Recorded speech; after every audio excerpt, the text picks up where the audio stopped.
Baik, Assalamualaikum warahmatullahi wabarakatuh. Video kali ini saya akan membahas terkait dengan hukum perkawinan perihal harta bersama. Harta bersama ini adalah sesuatu hal yang paling sering diributkan ya. Ketika pasangan suami istri telah bercerai ataupun berpisah, biasanya tidak jarang harta bersama ini suatu hal yang paling sulit ataupun alot dalam hal pembagiannya. Namun tidak jarang juga kita temui bahwa di dalam suatu hubungan suami istri biasanya setelah berpisah masih terjalin komunikasi yang baik, sehingga pembagian harta bersama ini menjadi sesuatu hal yang mudah dilakukan dan dilaksanakan. Dan pelaksanaannya pun biasanya tidak melalui jalur proses pengadilan.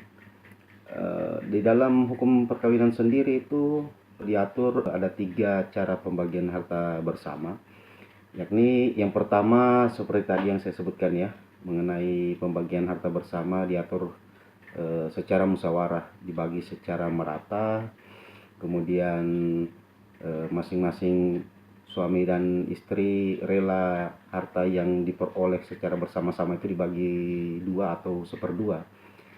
Istri mendapatkan 1/2 harta bersama, suami juga mendapatkan 1/2 harta bersama. Ya, kemudian metode ataupun cara yang kedua itu dilakukan berdasarkan perjanjian.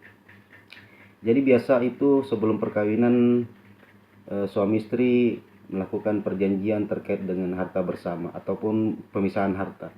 Di dalam perjanjian itu menyebutkan terkait dengan harta bersama, mungkin harta bawaan yang sebelum pernikahan yang mereka peroleh diperjanjikan dalam pemisahan harta.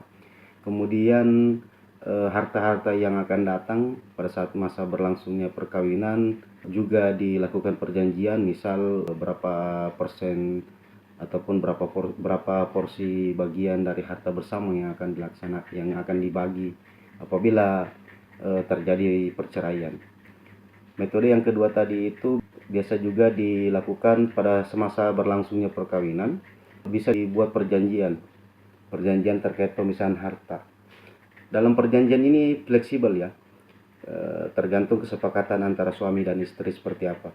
Jadi sehingga pada saat terjadinya perceraian bisa diantisipasi ataupun bisa dilaksanakan terkait dengan pembagian harta tersebut tanpa harus melalui proses pengadilan. Namun terkait dengan metode yang kedua ini, untuk lebih baiknya perjanjian itu dibuat di notaris atau disahkan melalui pegawai pencatat nikah, agar kiranya ketika pada saat nanti timbul permasalahan yang bisa jadi sesuatu hal yang tidak kita inginkan dan kemudian terjadi, sebaiknya itu disahkan melalui notaris atau pegawai pencatat nikah, sehingga dalam hal pembuktiannya itu lebih mudah ataupun sempurna. Kemudian yang ketiga ini adalah sesuatu hal yang paling sering dilakukan ya.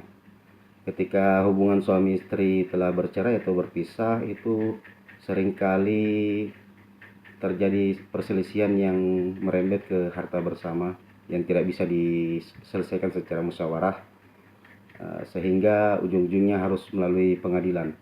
Di pengadilan ini sendiri pun dia sifatnya tetap menganut pada prinsip-prinsip pembagian harta bersama ya. Prinsipnya yakni 1/2 harta bersama menjadi hak suami dan 1/2 harta bersama juga menjadi hak istri. Jadi tidak ada yang mendominasi terhadap harta bersama.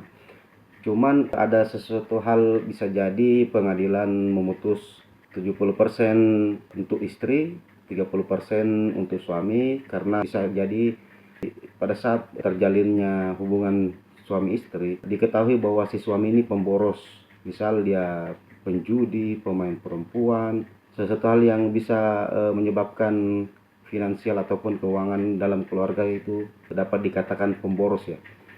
Cuman dia ini kasuistis karena sifatnya tergantung pembuktian di pengadilan. Bisa jadi hal-hal yang seperti begitu didapati. Mungkin itu saja terkait dengan hukum perkawinan mengenai harta bersama ini. Terima kasih.